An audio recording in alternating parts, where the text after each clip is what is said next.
बिस्मिल्लाहिर्रहमानिर्रहीम। अस्सलाम वालेकुम। Saqib Ali text of world की तरफ से एक नई वीडियो लेके हाजिर हुआ हूँ। आज की वीडियो के अंदर हम बात करेंगे चाइना की 3 चाइल्ड पॉलिसी या 3rd चाइल्ड पॉलिसी। चाइना ने अपनी मेजर पॉलिसी शिफ्ट के अंदर ऐलान करते हुए ये कहा है कि वो अपनी अवाम को तीसरा बच्चा पैदा करने की इजाज़त देंगे। इस पॉलिसी शिफ्ट की क्या वजूहात हैं, आज हम उस पर बात करेंगे। पिछले साल 2020 के अंदर चाइना का 7th नेशनल पॉपुलेशन सेंसस हुआ, जिसके डेमोग्राफिक्स देख के पता चला कि चाइना के अंदर एक बहुत बड़ा प्रॉब्लम क्रिएट होने वाला है। चाइना की इस वक्त आबादी 1.41 बिलियन है, लगभग 1.5 अरब के करीब पहुंच चुकी है। इस सेंसस से अंदाजा हुआ कि चाइना ने अपनी पॉलिसीज के जरिए, चाइल्ड कंट्रोल पॉलिसीज के जरिए चाइना की आबादी को बढ़ने से तो रोक लिया, लेकिन एक नया मसला पैदा हो चुका है और वो मसला है वर्क फोर्स की अवेलेबिलिटी का। क्योंकि हर साल पैदा होने वाले नए बच्चे, उनकी तादाद जो है आइंदा आने वाली दहाइयों के अंदर ये डिसाइड करेंगे कि चाइना के पास वर्क फोर्स कितनी अवेलेबल होगी। 2020 के अंदर न्यू बॉर्न बेबीज, नए पैदा होने वाले बच्चों की रजिस्ट्रेशन बहुत ही कम रही है, जो 1960 से लेके अब तक सबसे कम रजिस्ट्रेशन रिकॉर्ड की गई है। 2016 से लेके 2020 तक चाइना मुसलसल लो बर्थ रेट का शिकार है। 2016 के अंदर 18 मिलियन बच्चे पैदा हुए। 2017 के अंदर ये तादाद 17.2 पे आ गई। 2018 के अंदर ये तादाद 15.6 मिलियन पे आ गई। 2019 के अंदर ये तादाद 14.6 मिलियन बेबीज पे आ गई और सबसे अलार्मिंग सिचुएशन 2020 में ये तादाद 12 मिलियन बच्चों पे आ गई। इसकी क्या वजूहात हैं, आज हम इस वीडियो के अंदर आपके सामने इसको एक्सप्लोर करेंगे। चाइना की 1 चाइल्ड पॉलिसी के बारे में आप जानते होंगे, 2 चाइल्ड पॉलिसी के बारे में भी आप जानते होंगे। चाइना जब 1949 के अंदर पीपल्स रिपब्लिक ऑफ चाइना बना, उस वक्त उसकी पॉपुलेशन और उसके अवेलेबल रिसोर्सेज के दरमियान एक तनासब कायम करना बहुत बड़ा टास्क था।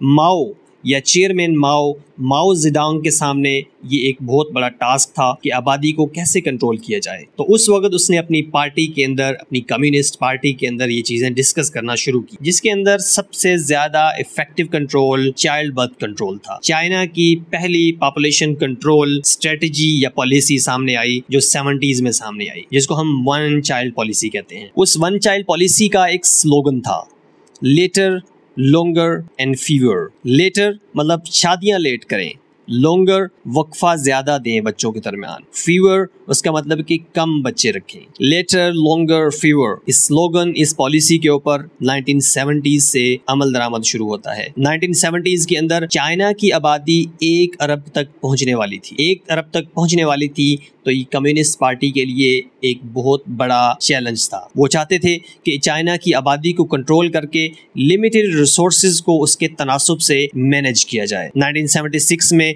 माओ की डेथ के बाद डेंग जियानपिंग जो था, उसने इस पॉलिसी को कंटिन्यू रखा। उस वक्त चाइना की जो पॉपुलेशन थी वो 970 मिलियन थी, यानी 97 करोड़। 1978 में एक वॉलंटियर प्रोग्राम स्टार्ट किया गया जिसमें 2 चाइल्ड पॉलिसी बनाई गई और 1 चाइल्ड को प्रेफर किया गया। 1979 तक 1 चाइल्ड पर फैमिली डिमांड बहुत बढ़ गई। 1980 में सेंट्रल गवर्नमेंट ने 1 चाइल्ड पॉलिसी को नेशन वाइड अपनाने का फैसला किया।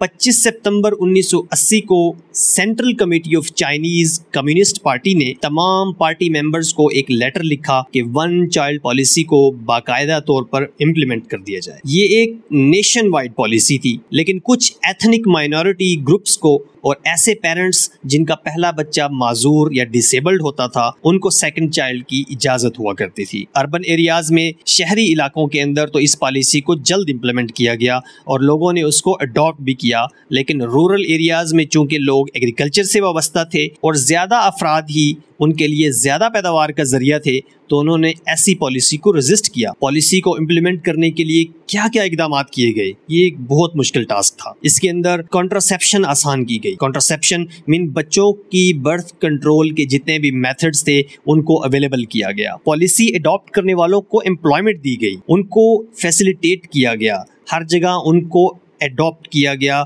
उनको इंक्लूसिव बनाया गया। रेजिस्ट करने वालों पे पाबंदियां लगाई गई, जुर्माने लगाए गए और उनको फोर्स्ड एबॉर्शन तक करवाए गए। एक और सिस्टम जो चाइना ने इस पॉलिसी को इम्प्लीमेंट करने के लिए इंट्रोड्यूस करवाया वो नेबरहुड वॉच सिस्टम था। नेबरहुड वॉच सिस्टम एक ऐसा सिस्टम था जिसके अंदर किसी भी सस्पिशियस फैमिली, खासतौर पे जो सेकंड चाइल्ड या थर्ड चाइल्ड की बर्थ के लिहाज से सस्पिशियस होते थे, उसके बारे में रिपोर्ट करने वालों को रिवॉर्ड्स दिए जाते थे। वन चाइल्ड पॉलिसी की वजह से चाइना की पॉपुलेशन की ग्रोथ तो रुक गई, जैसा कि आप ग्राफ्स में देख सकते हैं। 1970s से 1990s तक चाइना की पॉपुलेशन ग्रोथ जो है बहुत ज़्यादा कम हो गई। 1970s से शुरू होने वाली इस वन चाइल्ड पॉलिसी जिसने अगले 40 साल तक रूल किया, इससे चाइना की आबादी तो एक हद तक कंट्रोल हो गई। एक अंदाजे के मुताबिक 400 मिलियन बर्ड्स जो पॉसिबल थी उनको प्रिवेंट किया गया, उनको रोका गया। ये 400 मिलियन 40 करोड़ लोगों की पैदाइश को रोका गया। ये एक प्रोजेक्शन था, एक एस्टीमेट था। वन चाइल्ड पॉलिसी एक उनका कामयाब प्रोग्राम था, लेकिन उसकी क्या चैलेंजेस, क्या कॉन्सिक्वेंसेस उनके सामने आए, वो आज के दौर में आज के डाटा से हम एनालिसिस करेंगे। 2013 के अंदर चाइना ने स्टार्ट किया कि वन चाइल्ड पॉलिसी से प्रॉब्लम्स क्रिएट हो रही हैं। ऐसे पेरेंट जो खुद अपने पेरेंट्स के इकलौते बच्चे थे, उनको 2 चाइल्ड पॉलिसी के लिए अप्लाई करने का कहा गया, लेकिन सिर्फ 8 लाख लोगों ने अप्लाई किया। हालांकि चाइना 11 मिलियन लोगों को एक्सपेक्ट कर रहा था कि अप्लाई करेंगे, लेकिन लोग कॉस्ट ऑफ लिविंग की वजह से अप्लाई नहीं कर रहे थे। लोगों को वन चाइल्ड की आदत हो चुकी थी। उन्होंने उसके हिसाब से अपने जो